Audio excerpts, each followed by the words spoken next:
Welcome everyone, my name is Brett Malley. I'm an educator, author, and Photoshop magician. I'm here to talk about a couple things for compositing and then also to show you a sneak peek of a plugin that could be of interest to many of you. So specifically with today's topic for compositing, I want to talk about clipped adjustments and just how useful these are for really getting any different kind of imagery really syncing together and resonating for those seamless composites. So let's jump straight in. Look at this image that I've been playing with here. It's a fun sandbox made out of just stock images, so you yourself can try and follow along with this. It's a lot of fun, and again, it's a good place to just play with things and see what comes out of it. So here we go. What do I mean when I say clipped adjustments, and how does that work? First of all, let's back this up a little bit. Let's take off all these effects and let's see how this one's made in a nutshell. Okay, so these are the various images that it's made from. Just some, again, stock photography. I believe I got these off of Pixabay, so you too can go on over there. I'll send the links in the section below of this video, and then I brought these together here. But notice how they mostly kind of all fit together. Well, look how they really started. And this ground, right? This came from over here, right? Which is really, really different. And these are all from clipped adjustments. So let's take a look at that. So anytime you see this little arrow, these are the little clip icons. So those only affect what they're pointed to, which is this guy right here. So let's look at how big of a difference that was before. So here's a curves adjustment, and here's a hue and saturation adjustment, right, to desaturate that down there. And then here's just a color balance to really bring those blues forward a bit more in the shadows and mids, since now it's mostly shadows and mids. And same thing with the ninja, right? So here's blood. You can even clip layers that aren't adjustments, right? And you can tone this down, right, if that's just a little too intense. Right, you can do any number of things because it's separate, which is really great. And then we have clipped adjustments. Here's some highlights, and then darkening down some of those parts that just stood out a little too much, right? Sometimes it's good. And by clipping it, it's not just affecting everything and painting beyond whatever that ninja is. So there we go. We can see all the adjustments that go into the ninja. And then finally down here, when we look at the lightning, right, each of these little lightning shots also have their own clipped adjustments. Okay, so I've said clipped adjustments I don't know how many times now. So how do you create one? Let's look at these without it, and then I can quickly add these back on. So all these lightning shots, when you get masking and you get them sort of roughed out, you can see the masks, just very gentle painting in this little area. Okay, so this is what they were. Just looking at the mask. So that's the area that I masked out. And if we look without the mask, right, we can see that it came all the way to there. So I masked that out. So when it looks really differently than everything else, so here's the one that we're looking at, you want to match it with the other images that are around it, or at least one that you're basing it off of that you're going to try to sync into. So let's work with this background one here as sort of the base one that we're going to be trying matching to. And let me take this off. So we're just looking at this.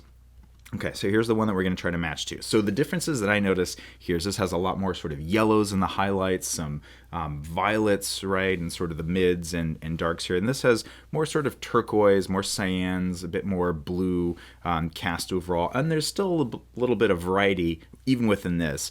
So we'll keep that in consideration. And the main thing for a composite like this is I'm going to be adding in effects that will really sort of mask over any nuances or anything that's just a little bit off. So in this case, it just needs to be in the ballpark. So for that, let's go back up to this corner one, and let's see if we can match those colors a little bit. So here we can see I have those two adjustments, but let me get rid of those, and let's do that from scratch. So here's a color balance adjustment right here in my adjustments panel, and then to clip it, it's this little icon, or you hold down Option if you're on a Mac, or Alt if you're on a PC, and right in between these two layers, you'll see it turn into a little clip to the one below it icon. It's the clipping mask icon. So when you click right there, when you see that while holding down Option or Alt, now anything I do to this will affect just that one layer, which is so immensely awesome, right? This is so helpful for so many different uses for compositing or anything else. Anytime you're working with layers, clipped adjustments are so the way to go. Okay, and speaking way to go, that was the wrong way to go for cyan. We want more cyan. Here we go. And remember how I talked about those yellows, those highlights being a little more yellow? We also have the ability to go from shadows to midtones to highlights, right, as far as what we're adjusting here. And so let's bring those highlights a little more blue, a little less yellow, right? And see if we can sort of match that up a little bit more. Okay, and these shadows, I'm noticing that they're a little more violet still. So let's go to those shadows. And let's add a little bit of green to it, just a little bit. You're right. Oftentimes you can see what it has too much of, and so find the slider that has that, and then move away from it in little bits. Right. This is where you just kind of do it bit by bit. Okay, it's not perfect, but look at the difference of what it was. Right. It's definitely matching a lot more. And what's nice, since this is an adjustment layer, I can go back once I get the other ones and see how they can all sort of find a middle ground, right, and make sure that nothing stands out too much. So that's the idea with clipped adjustments. I do clipped adjustments for curves all the time. So, excuse me, a curves adjustment layer. I'll click this little icon this time so you can see that it does the same thing. So now everything that I do right to this, it's going to only affect that layer, versus if it doesn't have this, it's affecting everything below that. That's not what we want, right? That's more of a global adjustment, and I use those all the time too. But this is a really good one to just affect the one that you want if it needs to be brighter or darker to match a little bit more. And maybe that's connecting a little bit more. This still looks a little too yellow here, but we'll keep moving along. The main point is adjustment layers that are clipped. Those are so helpful for just about everything. So then if we add this other lightning, so that one had way too much purple. So there we go, this color adjustment. Let's look at what this color balance is. It does a little more towards red, a little more green, and more yellow. And before you know it, right, really big difference in how that's sitting there. And then a curves adjustment to get that down. So cool. So that's the idea with curves adjustment, whether it's on a subject or whether it's on your background or pieces of your background, whatever it is that you're compositing, those, again, you'll find so many uses for whatever adjustment layer you're doing. So let's show it on, let's do that blood. Let's show an example of how to do that blood splatter, so where it's only affecting that ninja with the sword there. And then you can see it work on just adjustment layers. So here's just a straight up layer, right? And actually, maybe let's do this from scratch here. I'm going to create a new layer, see how it's not clipped. So if you remember, there's that little icon if it's an adjustment layer. This is not an adjustment layer, right? It's just a regular old layer. So I'm going to hold down Option, because I'm on a Mac, hold down Alt, there we go, if you're on a PC, and then click right below that layer that you have selected, and you'll see that icon. Cool. So now whatever I draw in here, if I get a brush and let's paint just white, whatever I draw is going to be just on the ninja. And if we didn't have it clipped, let's unclip that, holding down Option again, right? See how it paints everywhere versus when it's clipped. Oops, or zoomed in. There we go. There it is. Now it's only affecting the ninja. So that's the power of clipped. It will only put content where the thing that is pointed to content exists. In this case, that ninja has been masked out, so it only applies to the pixels that are visible. So cool. Okay, but that does not look like blood. So how did I do this blood element here? Let's get rid of this one, create a new one here, clip it. Hold down the right key. There we go. First, I need a brush that's a bit more of kind of like just has a little bit of spatter or some sort of texture to it. Let's pick some kind of red. Yeah, some dark, deep red. Let's make it go that way. Okay, there we go. Some blood red. And so now everywhere that I paint on this, oh yeah, let's get like some streaks up there. Okay, yeah, we're getting gory here. Okay, what's great is it only applies there, but see how it kind of flattened it out? What's nice is working with separate layers in general, whether they're clipped or not, is you have opacity, right, for that layer, as well as blending modes.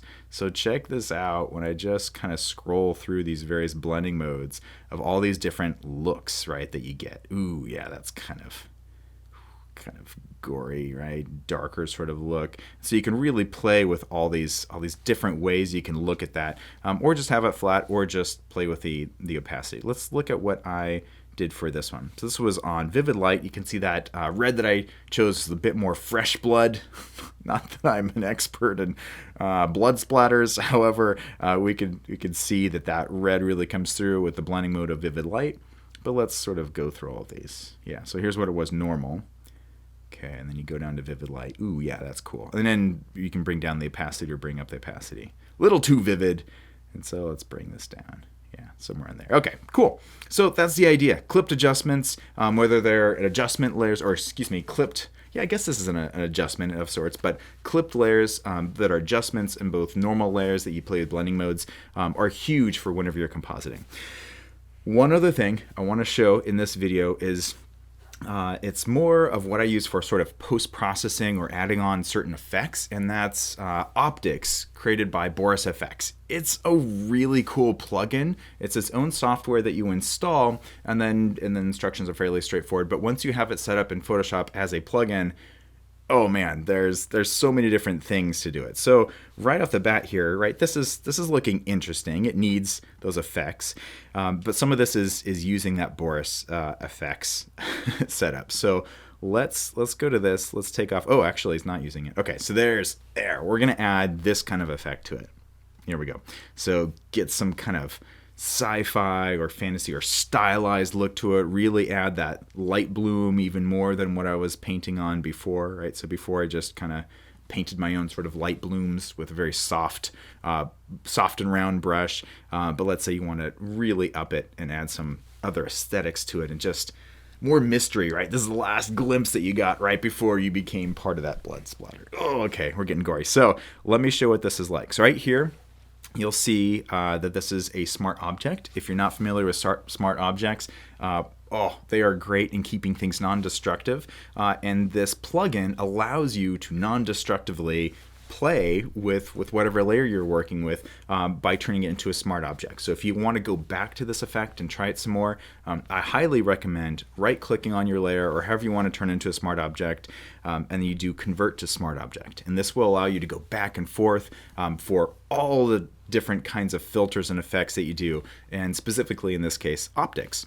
Let's look at what I have applied here. I'm going to click on optics, but if I wanted to add this, let's say to a new one, let's say this one, I would go up to filter, and then here's the Boris FX, right? Because I have this installed as a plugin. Then I would go to optics, and then we get to do a whole bunch of things with this. And actually, let's look at the other one and then we'll do it to a new one. So I've already applied it to this layer, and so it shows up here, has that smart filter mask that comes with all smart objects once you apply some kind of effect to it. Okay, so here's the effect with full bore. This is Boris FX. Right up front, it might look a little overwhelming. This is because I've added a bunch of effects and layers to it. So if you're interested in me doing a kind of walkthrough of Boris FX, please let me know. But for this is just sort of a bit of a teaser showing all the different things you can do. But like anything, you break it down into small, manageable pieces of using the software and understanding it, and then it becomes second nature. But at first, it's like, what are all these, right? We see all these light flares. So we were looking at this one. Over here on the left, very brief sort of navigation here is we have the various layers of applications of effects. So if I take these off, I can just click on these little lightning icons here, and it's sort of taking off those effects that I've added one by one for this. Okay, there we go.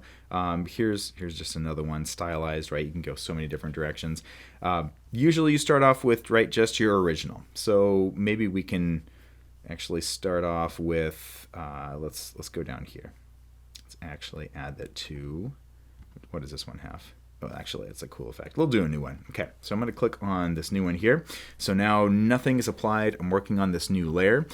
So down here at the bottom, we have all our different sections within Boris FX, right? From color manipulation, diffusion blurs, film lab, which mean you can change a whole bunch of sort of film looks. This is kind of like color lookup tables within the adjustment layers within Photoshop. And then you have these like rays of light, tints. You could just do all these different things, lens effects, more lighting, renders. It just goes on and on. It's really cool. So specifically, let's just kind of go through these. Under light, let's go for glint, right? So you can just see all the different kinds of styles if you're adding some sort of glint to something. And within each of these, let's say let's do edge rays. Okay, right? You see this all the time in posters or other things. So here's a bunch of different styles of those, but it doesn't just keep you at styles. They're also all customizable, meaning you can choose where that point of light is, and everything's kind of like that level. So let's say we wanted to just add a bit more sort of mystery to this. This is hugely stylized, obviously, but still really cool. Each element that you have has specific parameters where you can completely change how this looks and feels, which is really cool. We can change the length, we can change the color, you name it, right? Every parameter of these is adjustable. So that's really cool. There's also the element, right? This is a lightning example. So let's say I wanted to add some lightning powers to this subject. You can do that. If you go to render, there's a section on here where you can literally create your own lightning. And not only that, you can customize it. Say we want this going up here, but we want it coming around through here first, or something like that, right? He's pulling the power straight from the ground. Who knows? But let's say we wanted to adjust this, and we need more sort of forks in this lightning and all of that. So I'm going to go away from the presets, and there's many, to the parameters. This is so cool, right? Bolt width, right? You can set how thick that is, how much varying there is, how many branches there are. There we go. Yes. Okay, that's a bit much, but I think you get the point with how customizable this is, and you can literally create anything you can imagine. Let's go to, let's say, stylized render, favorite customs. Great. I mean, you just play with this, and it's just endlessly fun. There's even more effects here. Lens flares. Those are really fun to play with as well. There's just endless with the way you can play with it. So I highly recommend, if you wanted more out of Photoshop, take a look at Boris FX. They've sent me a 20% discount code, so I'll leave that in the information below this YouTube as well if you're interested in trying that out. But it looks like there's also a free trial, so no pressure, but that's there, and it's just really cool. So I've been having a blast with that. And you can either accept it, or in this case, we should probably cancel. And it's like, are you sure? Right? It's good that it's asking us. And yes, we're sure. Okay. Mostly sure. That lightning is pretty cool, though. Okay. And we wait for it to think.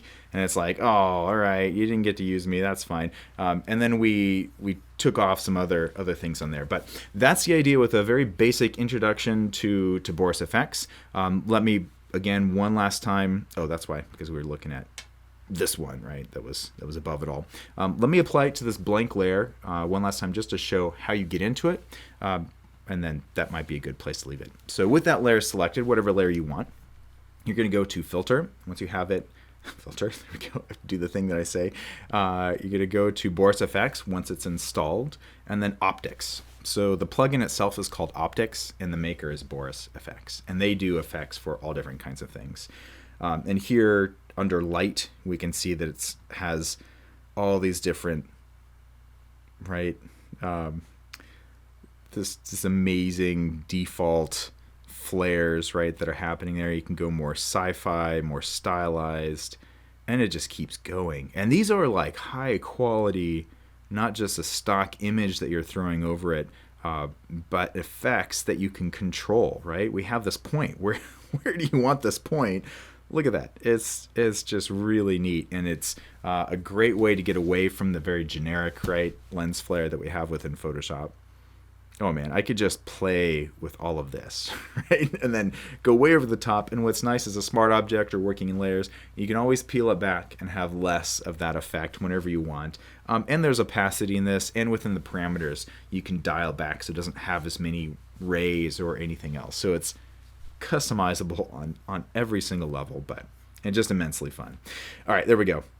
So let's say no, I'm not going to save it there. And we'll turn this off. All right, so there we go. There's a very hopefully condensed introduction to clipped adjustments and clipped layers and the benefits, especially when you're compositing, and a little bit of a teaser and just sort of opening your eyes to other things like plugins. This one made by Boris FX that's called Optics. That's just really fun. If you're into After Effects and you're into sort of a little more technical, this is definitely the thing for you to check out and play with on your own, but it's really cool. So there we go. That's it. That's all I have for now. If you would like to know more, or if you would like other videos, or you have other questions, please add them to the comment section and I can make more videos that dive a little bit deeper into any of these different areas. So let me know. Thanks for watching. My name is Brett Mallet and I'll catch you later. Thank you.